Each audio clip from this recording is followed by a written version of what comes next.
अल्लाह गवाह है, जिंदगी में मैंने कभी भी कोई फायदा इस आदमी से नहीं उठाया, कोई फायदा। दादी हो, टोमी हो, जाना हो, किसी भी, मैं आज ये दावा करता हूँ मेरा स्पीकर, मैं दावा करता हूँ आज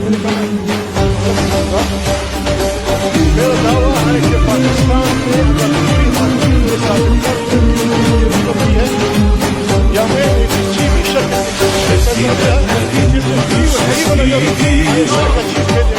Bu dünyanın bir sesi var. Göründüğü gibi olan gücünü millet el alan Recep Tayyip Erdoğan.